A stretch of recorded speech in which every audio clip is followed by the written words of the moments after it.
Hello, Panthers, and welcome back to another nuts and bolts session to inform you of changes in daily procedures at Pillion High School. We hope you had a great first day at Pillion High School, and we're glad you're here. The Pillion High School tardy policy is as follows. The tardy bell rings at 8:05 a.m. Any student arriving after 8:05 a.m.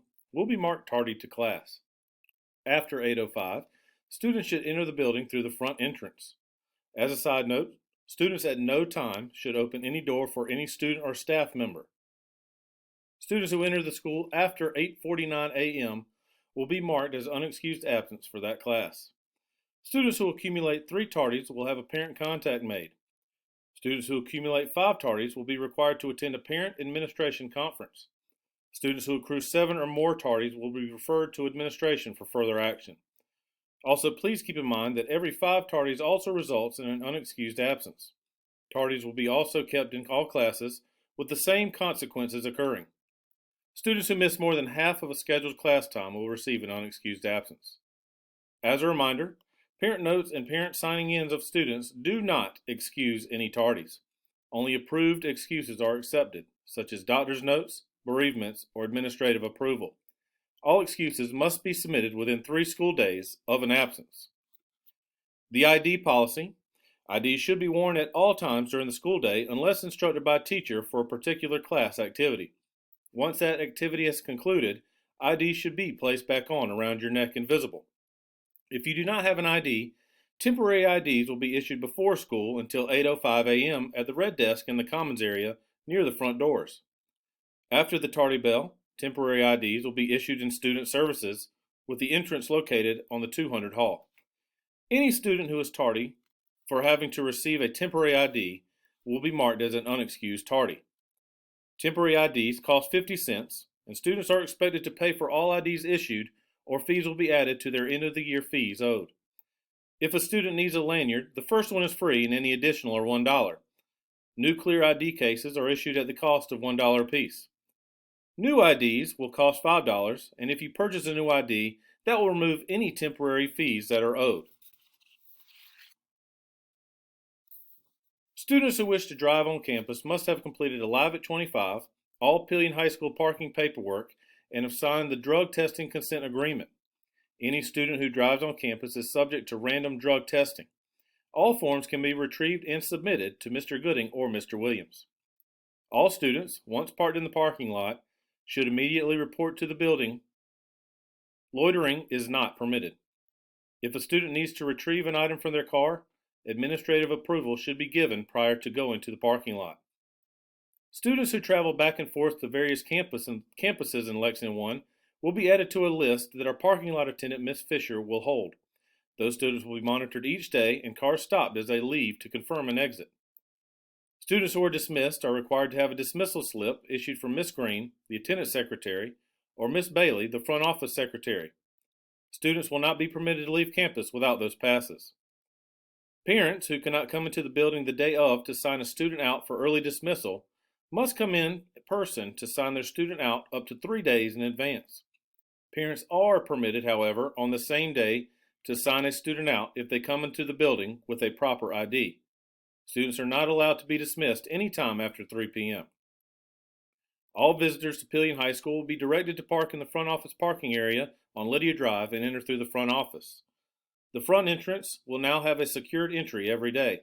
The doors will be locked every morning, and visitors and students who enter after 8:05 a.m. will use a secured entry. The secured entry is a buzzer system that is located at the left side of the main office, similar to a Ring doorbell button. Visitors will be buzzed in by the main office. As discussed yesterday, announcements will now take place each day at 8:05 a.m.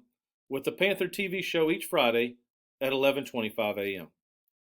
Doors to the bus entrance and student parking lot can be accessed during school hours with a student ID.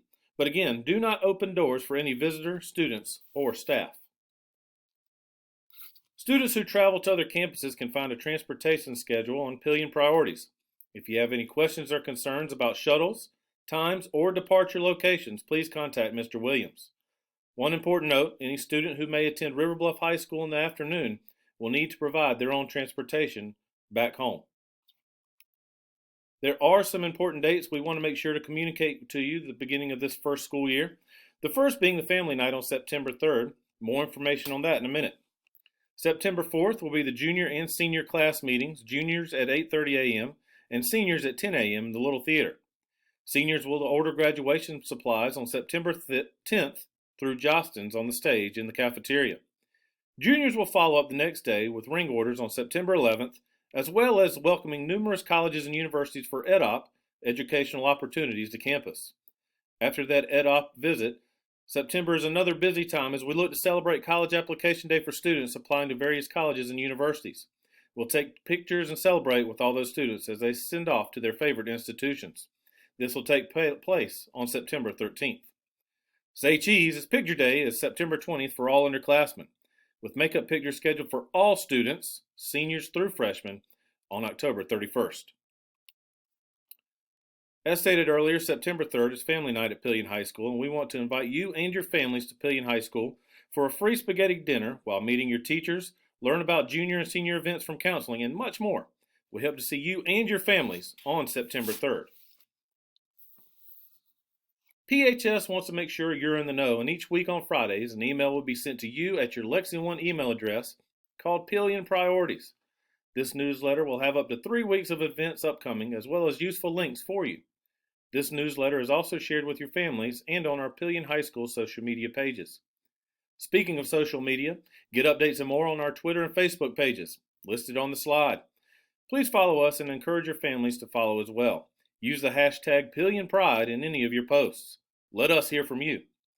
Also, cork boards around the school, located above the water fountains and in the commons and hallways, can be a source of approved flyers and announcements. No flyers or etc. should be placed on concrete walls or windows without administrative approval. Restore is a restorative practices referral made by administration in lieu of ISS or OSS to try to change a behavior. Students referred to Restore will participate in mentoring, community service, leadership lessons, academic support, and physical fitness. All students assigned to Restore will report to room 422. Restore will only be assigned on Tuesdays through Thursdays. Lunch detention will also take place in room 422 on Mondays through Fridays, and students should get lunch prior to attending lunch detention. Students who are more than 10 minutes late to lunch detention will not have it count and be required to serve the following day. Students will have a 3 strikes and you're out policy in serving lunch detention. If you forget a lunch detention, you may serve it the following day, up to 3 days from the original date.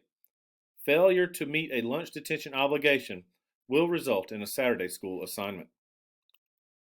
At Pillion High School, we want every student involved with something on campus, from fine arts to athletics, to FFA to gamers clubs.